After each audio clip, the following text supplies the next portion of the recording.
na nilipigania kiti, nikangangania kiti, nikashinda tikiti ya chama tawala Jubilee. So Igathe is his own man. Igathe is his own man, and he won his nomination. He canvassed for his nomination politically within the party. Right. And within the party, we also had two other candidates. The people who were running against me also did not have degrees, and I bet them.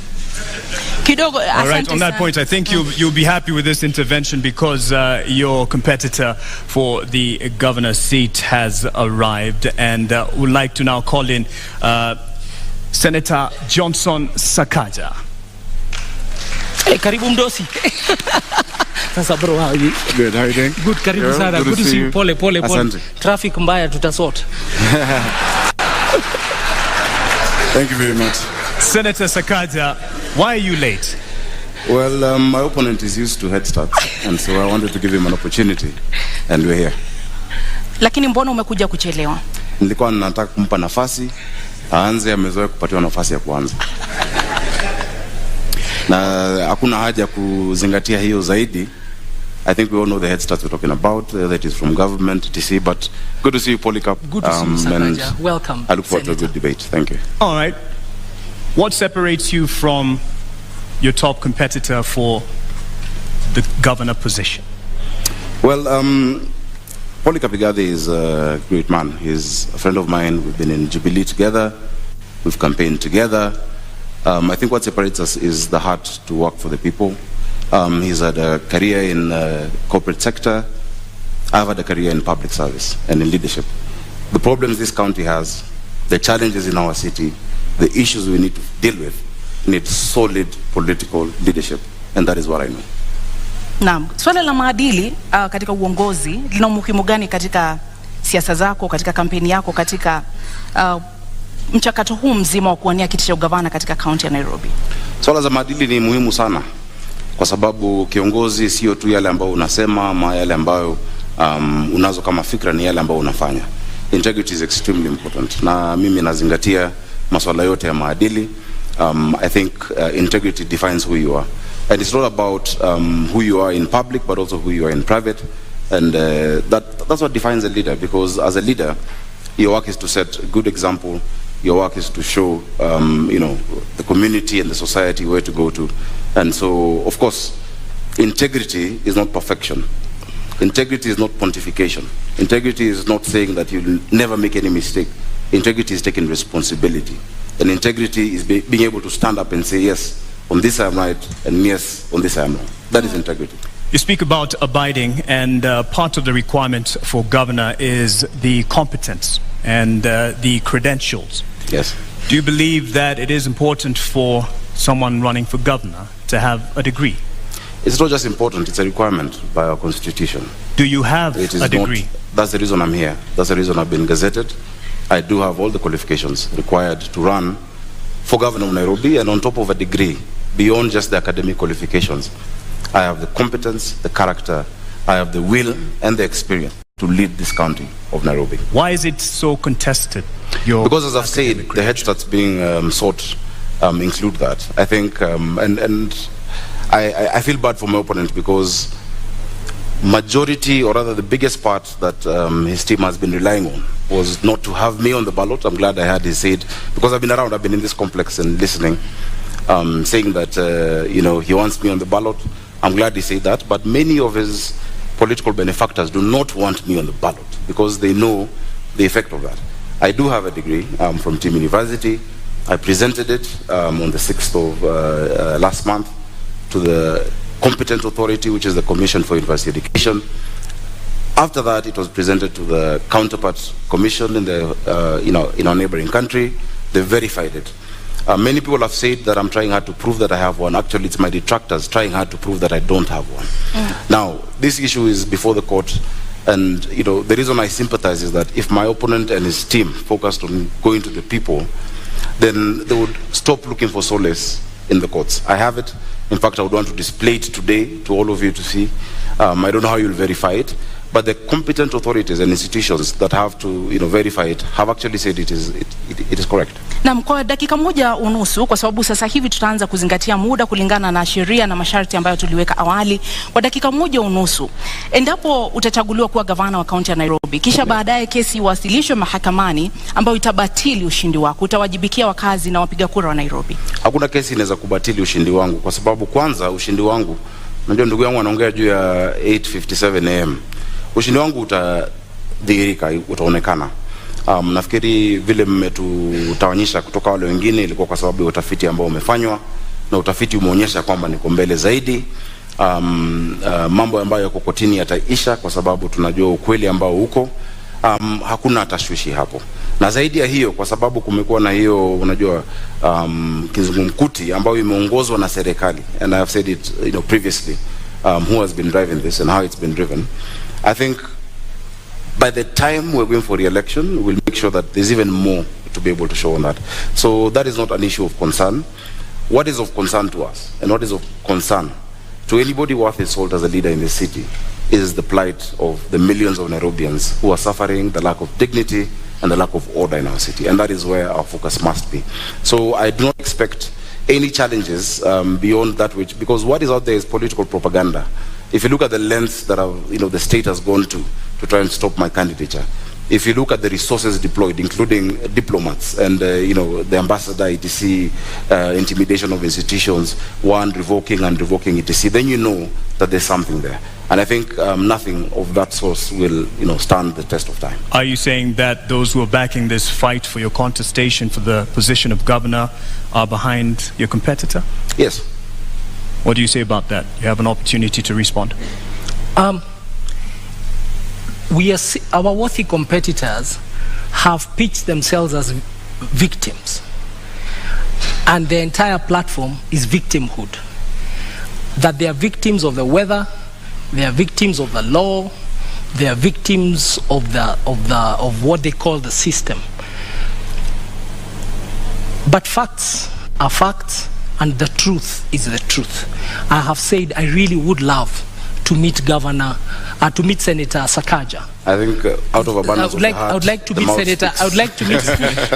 I would like to meet Senator Sakaja on the ballot, because on the ballot, so that we can beat him, and so that the people who are the last line of defense when all other institutions fail, prove to him that they know better. That wajinga waliisha Kenya. Na waliisha Nairobi. If any other institutions fail, the people should never fail on the ballot. Naam, muda umekwisha.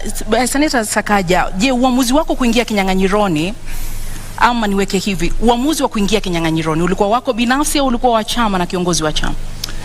Nimefurahi kwanza tumemaliza hicho kipindi, kwa sababu I'm able to prove and to show that I have the qualifications, and that is going on. I'm looking forward to it. And I know millions of Nairobians everywhere I've gone to tell me every day that they're praying, and because they can see that big hand of the state, and we shall be vindicated in due course. When there's time after this, I'm available to speak to that.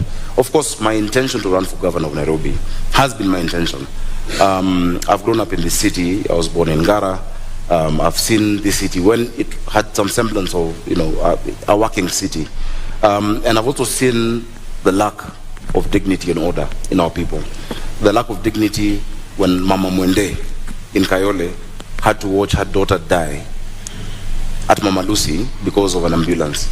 I've seen that, and I've committed myself to lead the charge of providing order and dignity in the city. So it was my decision, it is my decision, and beyond that, it is a resolve of the millions of Nairobians to rescue this city from state capture. Your decision, you say, but it is on a ticket UDA under Kenya Kwanza. Yes. If you are elected as governor, how much of a burden will the patrons of your particular alliance have or be to your leadership as governor? I think I've distinguished myself over the years as an objective leader, as a leader who stands his ground, as a leader who stands on principle. Many times, even before what my competitors and their colleagues thrive on, they like talking about the handshake, I've demonstrated what we call siasa safi. When the Honorable Prime Minister, former Prime Ministers, retirement benefits were being rejected in Parliament, because his now partner and brother said he must retire from politics. I'm the only person from Jubilee who stood up to defend. When Honorable Oluoch was being fought at Pan-Africa by Jubilee members on the 26th of October, I'm the one who defended him. When Babu Owino was thrown into a cell and Raila Odinga and Wetangula could not remove him, I went, despite there not being any agreement before the handshake. I believe in Siasa Safi. I believe politics is not enmity. And I want to assure even my opponent that once we get into office, some of the ideas he has, because he's a good manager, and this city also needs, in some areas you need managers, of course, led by a leader with a vision. We'll incorporate the ideas. Everybody's sitting on that side note that I have no negative relationship with them, and that is the Siasa Safi Nairobians want. And that is why all your polls show that Nairobians across the political divide have resolved to support me for the office of governor. Bwana Polycarp, je, ni kwamba Azimio mnaendesha siasa chafu katika kaunti ya Nairobi? Kwanza wacha tuangalie siasa safi ni nini. Mwaka uliopita taifa la Kenya, the amount of money, pesa ambazo walituma kwa serikali gatuzi kutoka kwa serikali ya kitaifa was 370 billion shillings. 370 billion, Nairobi ilipata 19 billion. 5% only ndio ilikuja Nairobi. Nairobi, wapiga kura Nairobi ni 11% ya tuko 2.4 million out of 2.4 million voters out of 22 million voters in the country. Now, Nairobi contributes 2.2 trillion wame collect Kenya Revenue Authority. 60% ya hiyo 2.2 trillion imetoka kwa viwanda na wafanyi biashara hapa Nairobi. How does somebody contribute 60% of revenue and you only share 5% back? Na hiyo siasa safi ndio seneta wetu amefanya katika Senate. Kazi ya seneta ni kutuombea pesa. Ametuombea tu 5%. Alienda huko kufanya kazi ya county zingine. Hapa ndio sababu Nairobi hamna mashule. Tuna nasari pengine 211. Tuko na health centers kidogo sana, da dispensary. Na ndipo njaa na umaskini umekithiri hapa kwa sababu watu hawajui Nairobi is unaffected and a very poor country. A very poor county. That is not siasa safi. Bwana Sakaja ameuliza umetetea vipi county ya Nairobi ulipokuwa seneta katika kipindi hiki cha takriban miaka 5. Je, kweli umewajibika kama seneta wa county ya Nairobi? Zaidi. Na zaidi ya wote wengine ambao walichaguliwa kama maseneta. Ukiangalia utafiti ambao umefanywa kwa miaka 3 ambayo imepita, for the last 3 years running, I've been rated the best performing senator in the Republic of Kenya. I brought more bills, more motions, more questions about the county administration of Nairobi than any other senator, and you can check. I can see you have laptops. You can check that. On top of that, the work of the senator is to bring resources to the county. When I became senator for Nairobi, Nairobi was receiving 15 billion. I'm living with it 3.3 billion higher at 19 billion. That is actually understanding your assignment and prosecuting it the way you need to. So I brought that money. In fact, naturally, it will take more than 10-15 years in terms of cycles of devolution to get to an increase of 3.3 billion. Something Igathe says isn't quite enough, even though you've gotten it to 19 billion. Something he says isn't enough, given the contribution of the capital to the rest of the nation. Now, if you understand the framework of devolution under our constitution, fiscal decentralization has what we call the horizontal division of revenue. In that horizontal division of revenue, you have a county allocation of revenue bill, where you divide the amount that is given amongst the counties. So of course there is a ceiling of what has been given to all counties. What I have fought for is the fair share for Nairobi City County, which remains to be the highest, and over and above what any other county gets. Igathe, you have a response on that? I don't know how much is enough. What Senator ensured persisted in this country is a philosophy that is unsustainable. That you take from people according to their needs and give to others according to their ability and give to others according to their need. Nairobi is a very needy county, and the criticism I'm proffering here and submitting to him is that as senator, what did you do to help Nairobi overcome the hunger, the deprivation, the desperation in the informal settlements? Did you bring that matter to Senate? Did you make people understand that case?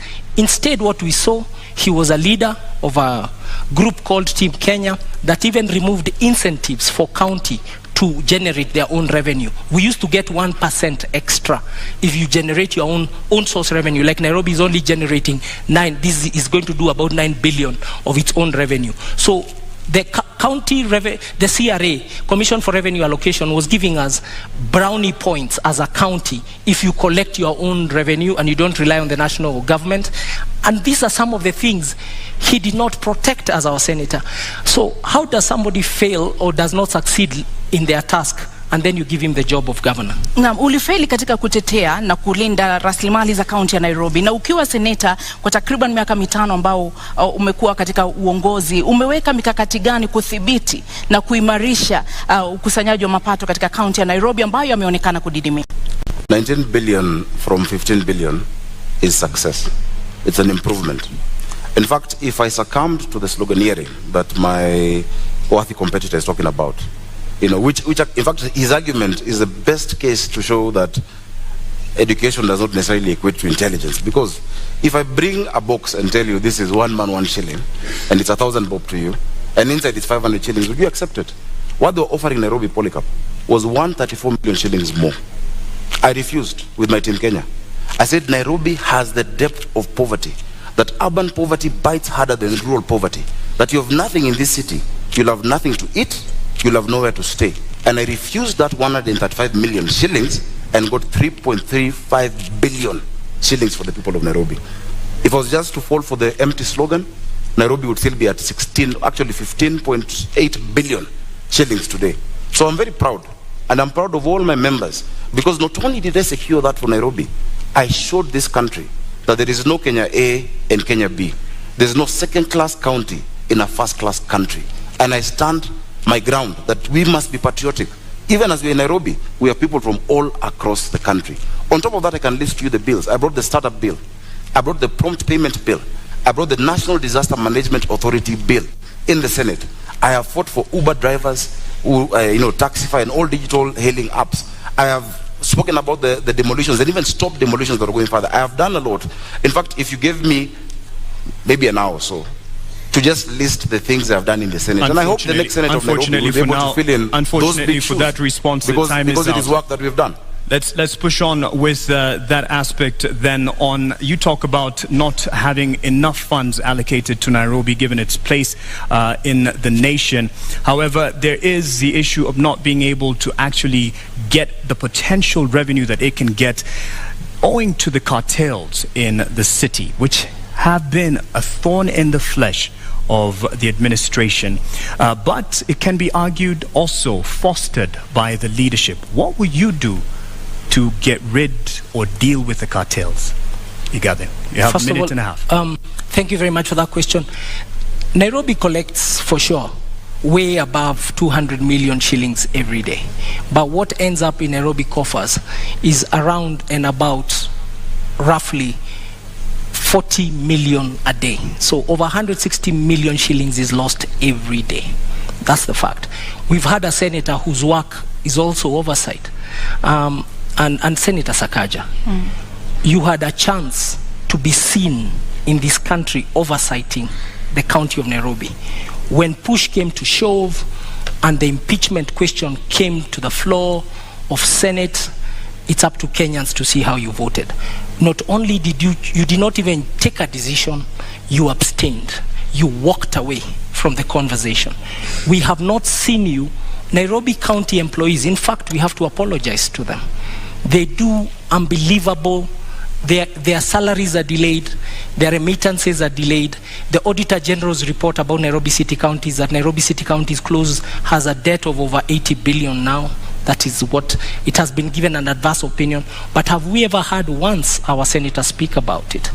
And that's why I'm saying the oversight role he did not do very well. And he actually did not succeed in that oversight role. But the cartels we will deal with, because we have the numbers and we know who they are, and you have seen them even in the campaign season, trying to fight and hide behind certain things. Bwana Sakaja, una muda wa dakika moja unusu kujibu. I'm actually quite tickled that Polycarp Igathe can talk about push coming to shove and me not making a decision. Before even push came to shove, in like 4 or 5 months, Polycarp Igathe quit on the people of Nairobi. In fact, that should have come in the question of integrity. Because when you talk about public trust, chapter 6, at the expense of private convenience, that is the question that we must answer. It did come up before you, right? The question on impeachment. Governor Sonko will not be facing an impeachment if you're stuck in office.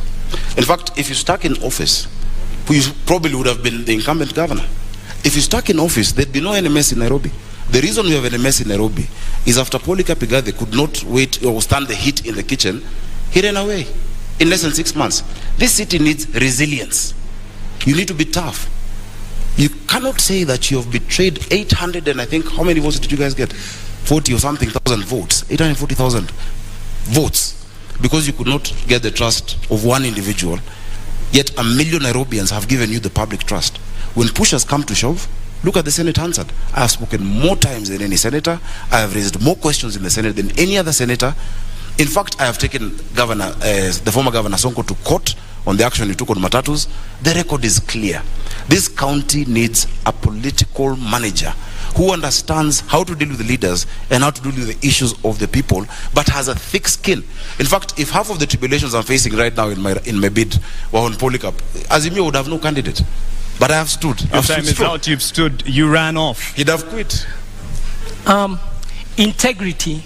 I define integrity as what you do in private. If it ever became public, you'll never be ashamed. I'll tell you what is not integrity. Is uttering false documents and then standing here and saying I have integrity. Go to the website of the East African of EACC. Go to the website of IBC. Check the university governors, Sakaja, Senator Sakaja. No, let me go. Go and check what Senator Sakaja cited as his degree in 2017. It's a public document. And then look at the degree he's saying it is today. We don't even know who he is. Is your name really Sakaja? Nairobi. Careful. All of us, careful. We can no longer entertain charlatans in positions of high national responsibility. And charlatan is not an insult. It's people of questionable integrity. It's people and individuals who come to steal from you wholesale to distribute retail to their friends. And I submit to you, the man to my left will do exactly that. Careful. I think the man to my right did exactly that by running away from the mandate given to him by Nairobians. Actually, the entire mess we have in this city. Because when he ran away from office, and I think he said somewhere because he got a bigger salary somewhere, I don't know. This city went into a spiral. I assure you, even the drafting of the articles of transfer, I had to be involved because we had to rescue Nairobians. And he ran away from that public office. Now, if you cannot withstand the heat of a deputy governor, you can't run Nairobi City County. You have 85 MCAs, possibly 40 nominated, 125 MCAs. You have 17 constituencies. If just one Mike Sonko made you run, tomorrow Matatus will strike. The next day, hawkers will be on the street. The next day, and you're trying to run this county by being popular, it will not work. Again, as I've said, it is really unfortunate that the only card they had was to try and stop me from being on the ballot. I want to tell you to wake up, smell the coffee. On the 9th of August, I'll be on the ballot for governor of Nairobi City County. And on the 25th, we shall be sworn in. Because Nairobians can see through the game. And the documents he's talking about, for instance, in fact, they're part, and I don't want to wade into subject this, but they're forged documents. They actually forged documents in court by them. They have tried to... Lakini huwezi kuthibitisha hilo, sio? Of course I can, because the signature there is not my signature. Lakini sisi kwa sababu hatuna hizo stakabadhi hata kuruhusu kuzitumia. Tuachie hapo, lakini wacha nijieleze, naona dakika zinaenda. Utanipa nafasi nzuri nijieleze. Mimi nimehitimu na nimesoma na nimesimamia watu wa Nairobi. Jina lako ni Sakaja? Not just in fair weather. Sakaja ni jina lako halisi? Nafikiri mlialika Sakaja. Jina lako ni Zubeida. Niko hapa kuuliza maswali, uko hapa kujibu, naomba. Ukiuliza swali ambao kama watu wa Nairobi wanasema itoshi. Mwenzako amekuuliza swali. Kwa sababu uko hapa kujibu, ndio sababu tunakupa nafasi kujibu. Jina lako ni Sakaja. Out to the issues Nairobians are facing instead of trivializing this debate as to what my name is, honestly. My name is Igathe-Sakaja. Naam. I'm the senator of Nairobi. and the incoming governor, God willing, on the 9th of August. Asante kwa and I want kujibu. us to talk about water. Let's talk about the poverty our people are facing. Let's talk about sorting out mobility and transport. Let's talk about sorting out our children in school. Let's talk about the issues of the people. And the rest of the games being played by the state and our opponents can then have their way. Because Kenyans have seen. In fact, I want to give you full reassurance. Just yesterday, a few of the government administration officers have called me saying that they've been coerced into supporting the candidature of my opponent, and they've refused. Chiefs have refused. Well, we can't DCs have refused. We can't quite verify that. That's I can verify your that, word. but if you don't be able to verify the questions he has, I have 16 seconds. That's your word on that. But he said, and you didn't quite respond directly to it. To what at the moment,